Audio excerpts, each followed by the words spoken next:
get you guys back focused on what's going on? Have they been kind of tougher on y'all in practice? Kind of what's it been like out there?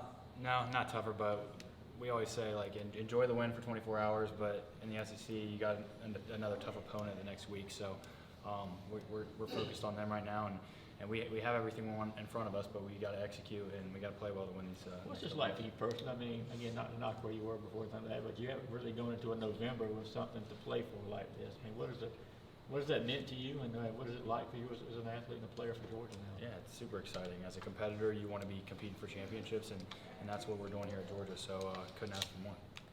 Eli, Kirby's talked about the run game being like a cumulative effect type thing. As a guy that's blocking these defensive linemen, how does that develop for you over the course of the game? Yeah, again, in the SEC, there's a lot of tough guys there on the edge.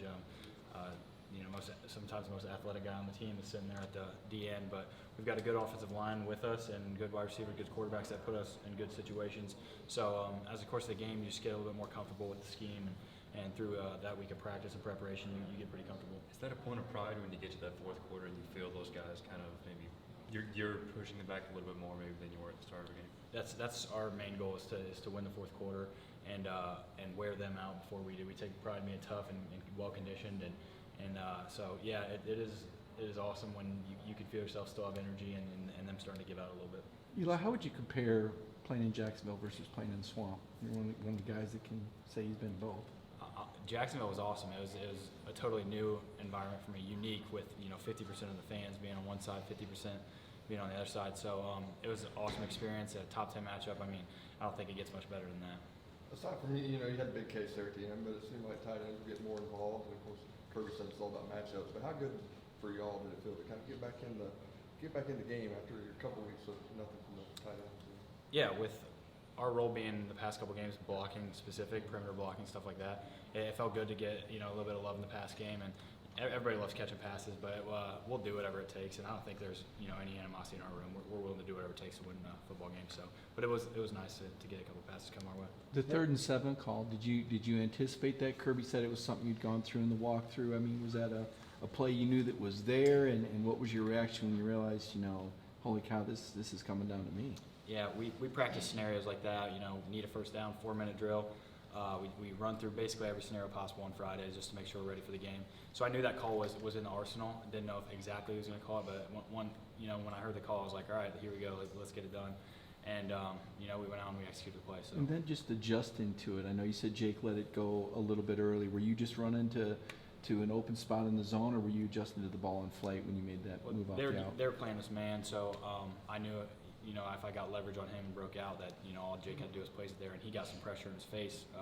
So he put it about right where it needed to be, and I made a little bit of an adjustment and went right over the defender. So yeah, it's a good play by everybody on the offense. It worked well. What about how do you feel about a Saturday night? Supposed to be a little bit of a chill in the air, night game. You like the scenario that's lined up for you guys? I'm from Ohio, so this ain't chilly at all to me. So I think it feels good. It's football weather. Yeah. No, I think any scenario, we're gonna be out ready to play. If it happens to be a night game, so we're gonna go out there and we're gonna execute.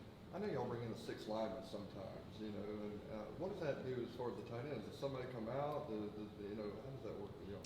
Yeah, when an extra tight end comes in, if the tight end it's sometimes a tackle. So you go 12 personnel, but you put a tackle in there, and a tight end will come out, and a wide receiver will come out. So just gets another big body in there. We got plenty of bodies there on the O-line. So and they do a nice job in the run game. So it's always helpful. Just switch it up a little bit. You mentioned your role the past couple games before Florida had been blocking. Do you discuss that during the week? Do you know going into a game that you're going to be used more blocking this game, or does that kind of dictate how the game's going? You know your role, and your role can change. At halftime of the game, and you can say this isn't working. Let's switch over this and start doing this. So, what your role consists of. You just don't know how much of each part you're going to do until the game comes. So, for that game, we did know, hey, we got a little bit more of a chance in the pass game.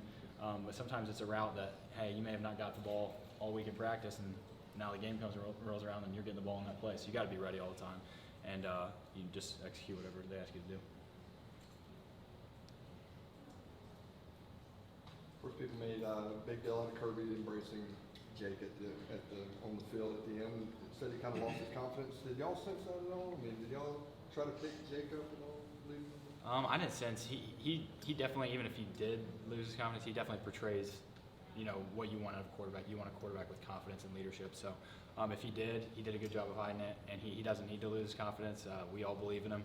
The whole team's backing him, and we don't want anybody else playing quarterback for us. So no, I think he did a great job of leading the team to a victory there. The grad transfer thing, obviously, you've made a pretty successful transition.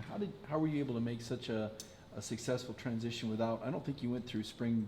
Did you go through spring football drills at Tennessee? I don't think you did. No, so yeah, I didn't go through spring ball, but I did train really, really hard because I knew, if you're going to compete in the SEC, you can't take 5 months off and expect to come into training camp and just be the same player you were. So I took it really seriously, trained really hard, and that translated to when I got here. I was, where everybody else was, maybe even a little ahead because my body wasn't wearing down with spring ball. So, I was taking the right precautions, I guess you would say, to come in and be where I needed to be. Was there still some, I don't know, trepidation, the right word? I mean, it's a brand new situation, a brand new offense, brand new teammates. I mean, how much of it is, holding your breath and hoping for the best versus being confident and knowing what to expect? Yeah, you got to really just go. You jump in. You can't go in, with 1 foot because then you'll never make it. So it was definitely getting out of my comfort zone a little bit. But I think I've gotten a little bit more comfortable being outside of my comfort zone with this transition.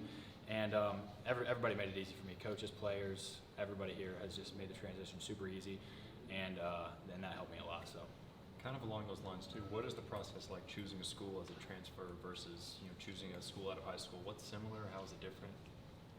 Well, I didn't really get recruited out of high school, so I can't speak for out of high school. But it was just a matter of what did I want out of my last year, and what school gave me that opportunity the best. And ultimately, that school was Georgia, and I couldn't be happier with my decision. Did you talk with? You and Cager both came in at the same time. I mean, obviously he's in the receivers room, and you got your guys in the tight end room. But coming in, did you talk with Cager much as the two outside guys, or did you both kind of go right into your rooms? I would say before we both knew we were coming here, we didn't know each other at all. And once we kind of realized, hey, we're the two grad transfer guys, yeah, we talked more because we knew we were going to go through the same classes, same schedule, kind of same transition. So, we kind of leaned on each other a little bit for help. What were your thoughts, just your thoughts on Cager? I mean, obviously he had a pretty special performance, the kind of guy he is and what he's meant. Yeah, awesome guy, excellent football player. And it was good we needed him back, and he showed out. Everybody saw what he can do, and he's a big piece of this offense. It's a weapon on the perimeter for us. So it was great to have him back.